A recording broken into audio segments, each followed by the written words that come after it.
The sun had barely risen over the wide Texas plains when they decided to get rid of her. A thin veil of morning mist clung to the pasture fences, and the air carried that sharp, metallic chill that makes every breath feel like a reminder you're alive. She stood trembling near the back of the rusted trailer, wrists raw, hair tangled, eyes swollen from a night without sleep. No one called her by her name anymore. To them, she was a problem, a burden, a mistake they didn't want to carry.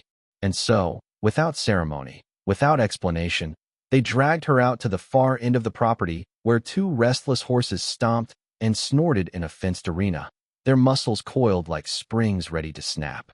They shoved her inside and locked the gate. "Let's see how long she lasts," one of them muttered. The horses were powerful, one a towering black stallion with a scar over his left eye, the other a fiery chestnut mare known for throwing grown men off her back. They had not been ridden in months. They trusted no one. They trusted nothing. The stallion pawed the dirt and flared his nostrils. The mare's ears pinned back, tail swishing sharply as she circled. The men outside the fence leaned on the railing, waiting for chaos, waiting for screams, waiting for proof that she didn't belong anywhere, not even here. She didn't move at first. She simply stood in the middle of the arena, arms wrapped around herself, tears drying against wind-burned cheeks. Fear pressed against her ribs like a fist. She had been thrown into worse situations before, cold nights without food, angry voices echoing through thin walls. But this felt different. This was raw, unpredictable. The horses were breathing storms. The stallion lunged forward suddenly, hooves thundering across the ground. The men outside laughed, expecting her to run. But she didn't. Something inside her, some tiny, stubborn spark, kept her rooted in place. Instead of flailing, she lowered her gaze slightly, not in surrender, but in calm. She had once read that animals could feel the rhythm of your heart, could sense when you were lying, when you were violent. She forced her breathing to slow. Inhale. Exhale. The stallion stopped just inches from her. Dust rose around them like a curtain. His dark eyes studied her face. He could smell her fear, but also something else. Gentleness. The mare approached cautiously from behind, nostrils brushing against the fabric of her worn shirt. Outside the fence, the laughter faded. She extended her hand slowly, palm open, fingers trembling. For a long moment, nothing happened. Then the stallion lowered his massive head and touched her palm with his nose. It was barely a whisper of contact, but it was enough to shift the world. The mare stepped closer, her breath warm against the girl's shoulder. The men outside exchanged uneasy glances. This wasn't supposed to happen. Hours passed. The sun climbed higher, burning away the mist. Instead of chaos, there was silence. The girl sat in the dirt, the mare lying beside her, the stallion standing guard like a shadow. She whispered to them. Not commands, not demands, just stories. Stories about nights she'd stared at the ceiling wishing someone would see her. Stories about wanting a place that felt like home. The horses listened, ears flicking, bodies relaxed. By afternoon, she stood and gently placed her hand on the stallion's back. He didn't flinch.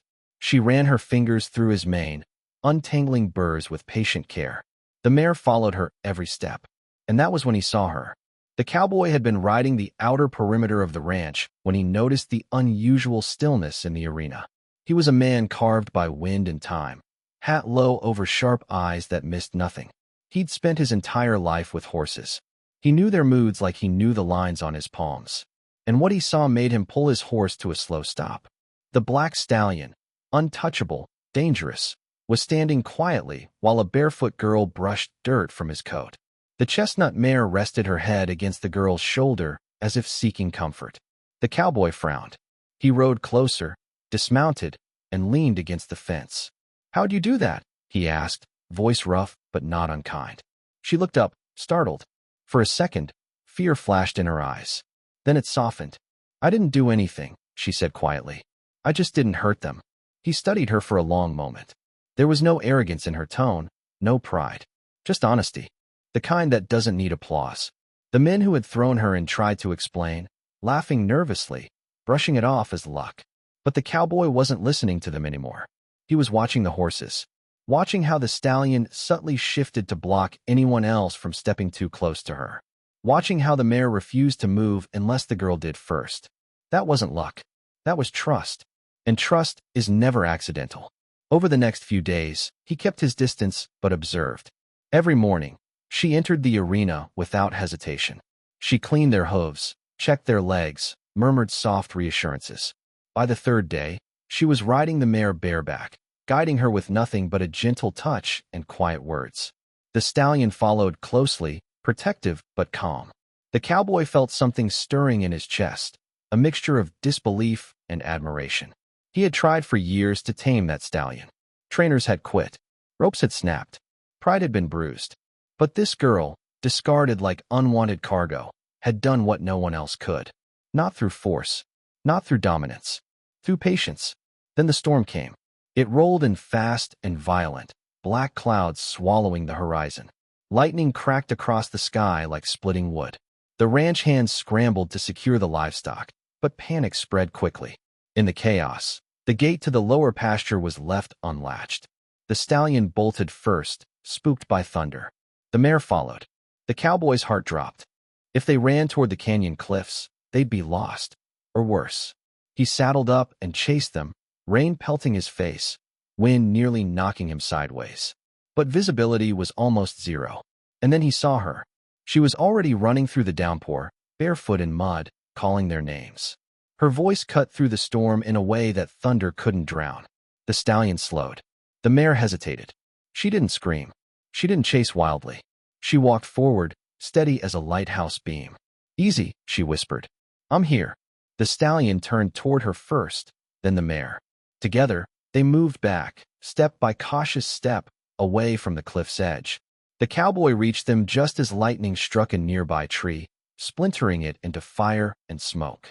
If she hadn't reached them when she did, they would have bolted straight into disaster. He slid off his horse, breathing hard. Rain streamed down his face, but he barely noticed. All he saw was the girl standing between two powerful animals, one hand on each of their necks, calming them like she was born for it. In that moment, he understood something profound. She hadn't just saved the horses. She had saved years of work. His livelihood. His pride.